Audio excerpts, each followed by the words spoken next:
안녕하세요. 매일 묵상 오늘은 요한복음 12장 34절부터 43절 말씀 보도록 하겠습니다. 이 배경을 좀 보자면 예수께서 이제 어떤 헬라인들이 왔고요.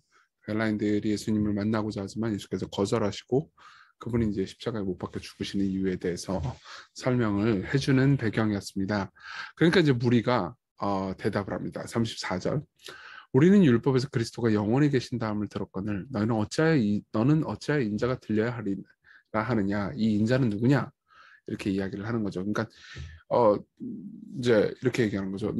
우리는 율법을 보면서 메시아가 영원히 존재한다라고 들었다. 근데 여기서 말하는 메시아가 영원히 존재한다고 생각을 해도 이 메시아가 신 하나님일 거라고 이들은 생각하지는 않았어요. 근데 어쨌든 간에 뭐 계속 이제 오시면 계속 있을 거다라고 생각을 했는데, 들려야 된다, 이게 뭐 어디 간다, 이게 무슨 소리냐, 이렇게 얘기를 하는 거죠. 그러니까 이제 그분의 죽음과 부활 그리고 승천 이런 거에 대해서 이제 모르니까 이런 말을 하는 거예요. 예수께서 그러니까 뭐라고 말씀하시면, 아직 잠시 동안 빛이 너희 중에 있으니, 예수님께서 빛이잖아요. 그렇죠? 빛이 있을 동안에 다녀 어둠에 붙잡히지 않게 하라.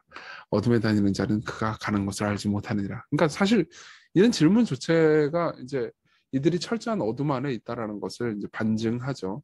그러니까 예수께서 뭐라고 말씀하시냐면은, 이제 내가 빛이니까 나를 보고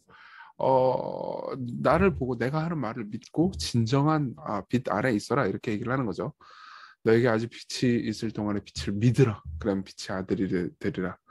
그리고 예수께서 이 말씀을 하시고 그들을 떠나가서 잠시 숨으십니다. 자, 그리고 나서 37절부터는 이제 이 요한복음을 쓴 사도 요한이 쓴 말이에요. 이렇게 많은 표적을 그들 앞에서 행하셨지만 그를 믿지 않았어요. 많은 사람들이 예수님을 믿지 않았어요. 재밌는 건 뭐냐면, 정말 많은 사람들이 기적을 보여주면 내가 예수님 믿을 거야, 이렇게 생각을 하는데, 이 사람들은 기적들을 엄청 많이 봤거든요. 근데 끝까지 예수님을 믿지 않았어요. 왜냐면 기적은 하나님을 이용하게 하는 마음은 가지게 하지만 하나님을 믿게 만들지는 못하거든요. 그리고 요한은 이렇게 얘기합니다. 이게 사실은 선지자가 예언한 거라고 얘기를 해요. 이사야의 말씀을 이루려 하심이라, 38절. 이르되 주여 우리에게 들은 바를 누가 믿었으며 주의 팔이 누구에게 나타났나이까 하였더라.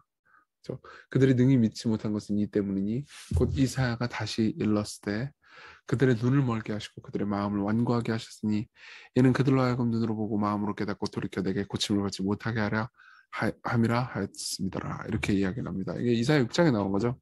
그러니까 이런 얘기를 하는 거예요. 그들의 눈이, 그러니까 어두움 가운데 어두워졌다는 거죠. 빛이 있는데도 불구하고 그들이 장님이기 때문에 빛을 보지 못했다.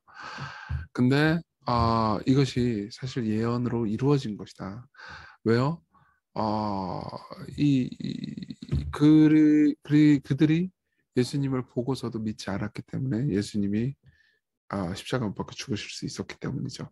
그들이 믿지 않았기 때문에, 메시아가 눈앞에 있는 것을 보고도 믿지 않았기 때문에 메시아를 죽이려고 들었고, 그러니까는 이제 십자가 못 박혀 죽게 된 거잖아요. 오히려 그들의 악이 그들의 구원에 기여하게 된 거죠. 그러면서 41절에 이사야가 이렇게 말한 것은 주의 영광을 보고 주를 가리켜 말한 것이라. 그러니까 이사야는 이런 생각이 든 거예요. 하나님이 이렇게 영광스러운 분인데도 불구하고 사람들은 완악해요. 그래서 믿지 않습니다. 그러면서 되게 답답해하는 거죠. 이사야는 주의 영광을 봤으니까. 하지만 관리 중에도 그를 믿는 자는 있었어요. 예. 근데 바리새인들 중에서 드러나게 말하지 못하니 이는 출교를 행할까 두려워함이더라. 그러니까 예수가 메시아인 것 같아라는 생각을 했긴 했지만, 예수가 메시아이기 때문에 내가 그분을 따르고 그분을 진짜로 믿어야겠다까지는 안 간 거죠. 그러니까 이들의 믿음은 참된 믿음까지는 아니었던 거예요. 그러면서 뭐라고 말하냐면, 그들은 사람의 영광을 하나님의 영광보다 더 사랑하였더라. 그렇죠? 사람으로부터 너 이씨 예수를 믿는 사람이지 막 그러면서 이제 핍박받고 자기의 평판이 땅에 떨어지는 것이 무서우니까, 그러니까 사람의 영광을 좋아하니까, 그죠? 하나님의 영광을 좋아하지 않으니까 결국 진짜로 믿지는 않았다라는 얘기를 하는 거죠. 근데 이사야는 핍박을 많이 받았거든요. 왜냐하면 이사야는 진짜 하나님의 영광을 보았으니까. 이게 되게 슬픈 이야기죠. 이 슬픈 이야기가 요한이 이제 이 본문에서 덧붙이는 이야기입니다. 내용을 좀 적용을 해볼까요? 첫 번째로는 믿음과 하나님의 영광입니다. 여러분, 참된 신앙은요, 자신의 영광과 평판을 부인하는 것을 포함해요. 예를 들어보세요. 진짜 참된 신앙은요, 내가 죄인입니다 라고 인정합니다. 그 말은 무슨 말이에요? 내가 문제 있는 존재다. 내가 이렇게 착한 행동이나 뭐 이웃에 봉사하는 거나 이런 걸로 나를 치장하긴 했지만 사실은 내 안에 악이 가득합니다라고 자신을 정직하게 인정하는 거죠. 이거는 자신의 평판을 부인하고 하나님의 영광을 높이는 거잖아요. 그렇죠? 그리고 또 사람들로부터 비난받거나 조롱받는 것을 받아들일 수밖에 없죠. 참된 믿음은. 그거는 자기의 영광을 부인하지 않으면 안 됩니다. 그리고 자기의 영광을 부인하는 그 마음, 세상의 영광을 거절하는 그 마음은요. 하나님이 얼마나 위대하신 분인지 아는 데서 옵니다. 그러니까 이런 거죠. 이렇게 크신 하나님이 나를 인정해 주는데 세상의 인정을 내가 받지 못한다고 무슨 그게 나한테 손해인가 이런 생각이 드는 거라는 거죠. 그렇지만 세상의 영광을 우리가 잃어버리는 것을 너무 두려워하고 그렇기 때문에 하나님을 신뢰하지 않는 것은 하나님의 영광을 너무 작게 여기기 때문이에요. 하나님을 하찮게 여기기 때문에 그러는 거죠. 생각해 보세요. 이 노벨상을 받을 수 있는 사람이 이게 사람들의 뭐 저기 평범한 인정 같은 것들에 대해서 관심이 있겠습니까? 동네 이정규가 주는 상 이런 거에 관심 없을 거 아니에요. 그렇죠? 근데 노벨상을 가치를 잘 모르고 그 노벨상이 얼마나 큰 영광인지 모르는 사람들은 그냥 이정규가 주는 상을 더 관심 있을 수 있겠죠. 마찬가지입니다. 우리도 하나님이 얼마나 큰 분인지 얼마나 권위 있고 위대한 분인지 모를 때 결국은 세상의 영광을 추구하게 되고 하나님을 믿지 못하게 되는 거죠.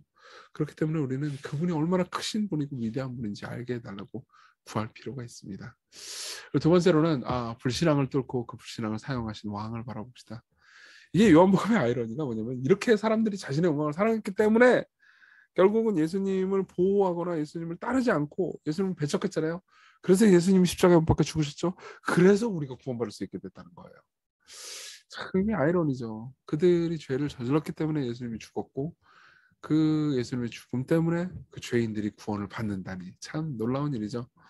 예수님은 사람들의 불신앙에 슬퍼하시고 분노하셨지만 그 불신앙을 뚫어내시고 그 불신앙으로부터 우리를 구하시기 위해서 불신앙을 사용하십니다. 그러니까 우리가요, 우리 주변의 사람들이 신앙이 없다 혹은 참 저는 이제 목회자로서 그런 생각 많이 하거든요. 왜 이렇게 사람들이 변화되지 않을까? 왜 이렇게 사람들이 참 믿지 않을까?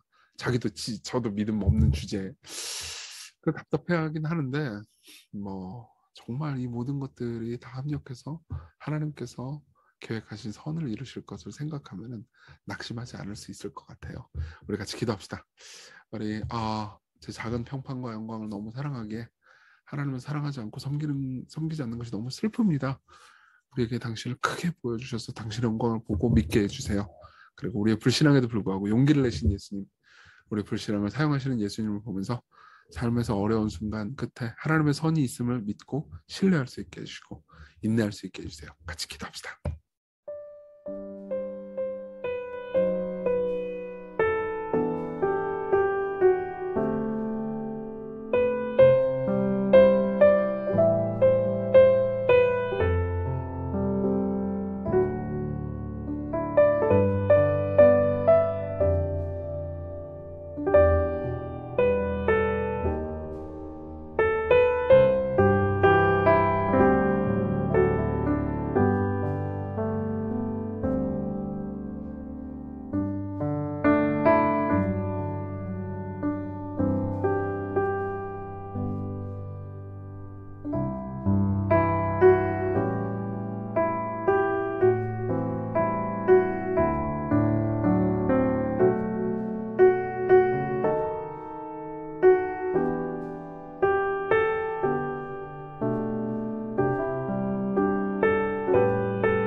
기도하겠습니다. 자비로우신 하나님, 우리가 당신의 영광을 사랑하고 기뻐하게 해주세요.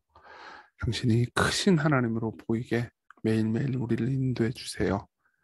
그리고 당신을 신뢰할 수 있게 해주세요. 예수님의 이름으로 기도했습니다. 아멘. 네, 오늘도 은혜로운 하루 되셨으면 좋겠습니다.